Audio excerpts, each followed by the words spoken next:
who has identified himself as a longtime Democratic staffer. This is not a Republican operative. A Democratic staffer who was working in Democratic offices at the time of the alleged leaking in 1617. This staffer was interviewed by FBI agents on several occasions and told those agents that then Congressman Adam Schiff was the one who approved. For years, Congressman Adam Schiff has been portrayed as a politician of moral conviction, fearless in his pursuit of the truth. But as writer Megyn Kelly examines his record, that image starts to unravel, revealing someone less focused on defending democracy and more reliant on theatrical language and polished sound bites. The result is a career shaped more by performance than by tangible results. A staff member began talking to the FBI in 2017 because he said he considered the leaks to be, quote, unethical, illegal, and treasonous. This is a Democrat staffer who is saying to the FBI he had a holy shit moment when he heard Adam Schiff give the order. These documents that outline the FBI's interview, the FBI doesn't tape its interviews, they go back and they report what they heard. Schiff cast himself as Congress's principal investigator, a determined figure digging for answers on behalf of the public. But Kelly challenges that image, arguing that instead of presenting verified facts, Schiff often turned speculation and assumptions into sweeping claims that made headlines despite lacking concrete evidence. The issue isn't just partisan disagreement, it's the gap between his dramatic promises and the far more ordinary reality behind them. I'm going to shock the world right now and defend Adam Schiff in response to the heat he's getting for the following clip. It is an existential threat, Senator, and also I have not seen it yet, but from what I've heard about FBI, former FBI Director of someone in the audience behind comments on 60 Minutes regarding China is videotaping Adam Schiff. There are countries infiltrating our water systems, our national gas lines. I defend Adam Schiff because I've defended Adam Schiff because his tone, tempo, and presentation all conveyed a sense of imminent discoveries, events that could change American history. But after all the buildup, the expected breakthroughs never materialized. Kelly describes these inquiries with rising tension, only for the story to end abruptly, highlighting a pattern that has repeated throughout his career. I believe he's going to weaponize the DOJ to use it against his opponents. I believe that's what was done to him.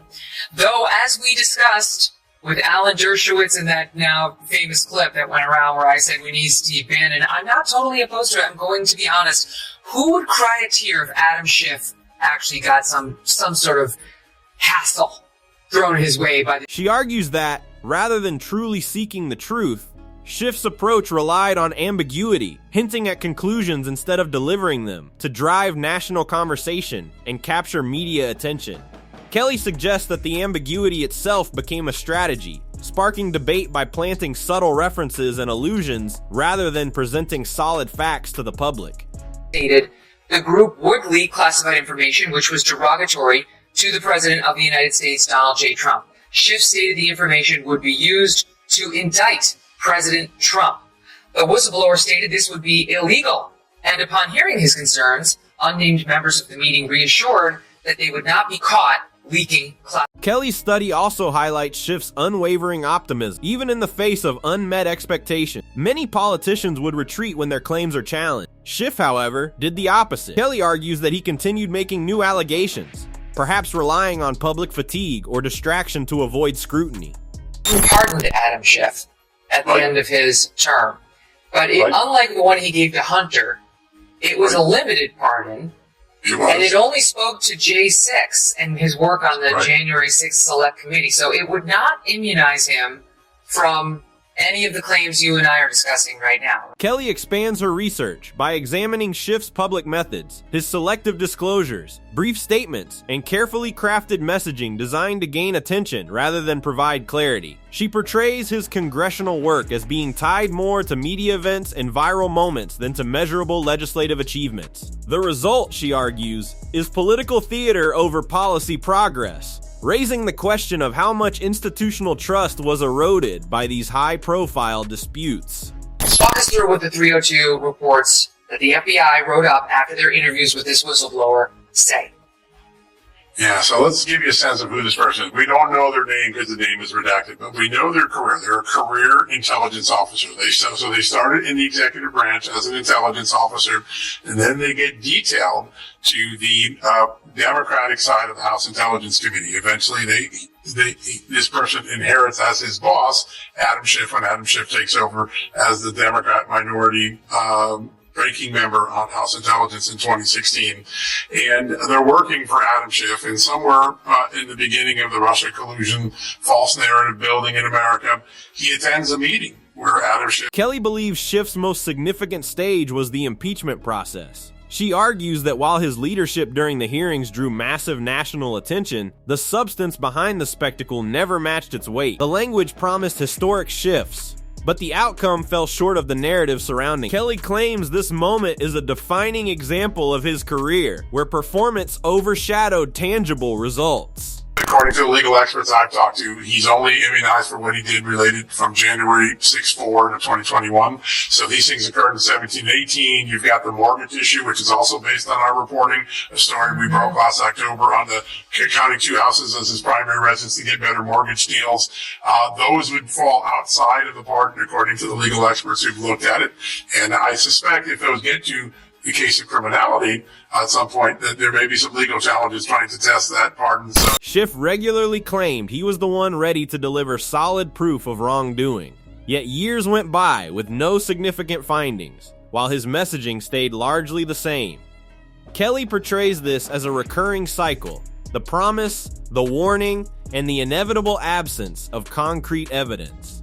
I mean, didn't we just have a whole criminal investigation of Donald Trump for having documents at Mar-a-Lago that might have classified information in them, and we just can't have that. We can't have classified information running around out there in the hands of people who aren't authorized. Meanwhile, this is the former president of the United States who can declassify everything. We were told that for 2 years straight, the past 2 years by Democrats, and now what you're saying is that one of the most vocal about that, Adam Schiff, had been at the helm of releasing... Supporters of Schiff argue that he acted to defend democratic institutions. Kelly pushes back, questioning whether prolonged political spectacle might actually weaken those same institutions. She argues that exaggerated statements and unmet expectations can erode public confidence. Her critique isn't about philosophy, it's about the real consequences of prolonged dramatization. The unverified allegation of a single former staffer, the alleged conduct would involve criminal and unethical conduct of the highest order, if proven. Your reaction to this news? Well, it's in keeping with my opinion of Adam Schiff. I've been calling him McCarthyite ever since he started in on Trump, and as John pointed out, McCarthy at least had some communists in the government that he was talking about, although he was irresponsible. Adam Schiff repeatedly came out and said, I have seen documents that indict, that link Trump to Russia, but I can't reveal them to you now, but just you wait, I'm going to reveal them. And of course, we know they weren't there. We know there was nothing there. Now we have this information from the whistleblower, my favorite part of which is what the whistleblower says. He objected to the... Kelly's assessment centers on the gap between Schiff's projected image and his actual results. While he presents himself as a tireless seeker of historical truth, she argues that he generates more narrative tension than concrete discoveries. She warns that when expectations don't match outcomes, both the public's trust and an individual's sense of government accountability can suffer. The whistleblower was reportedly very specific on the details. Like, it doesn't sound like a lie, because this person had a lot of details when speaking to the FBI. Quote, when working in this capacity, this whistleblower was called to an all-staff meeting by Schiff. In this meeting, Schiff stated the group would leak classified information, which was... Looking back, Kelly believes Schiff's legacy will be defined more by unfulfilled expectations than by actual revelations. The repeated promises of major discoveries gradually weakened his public persona, which was built to carry significant weight. She argues that when high drama took priority over essential congressional work, the long-term effect was a decline in institutional credibility.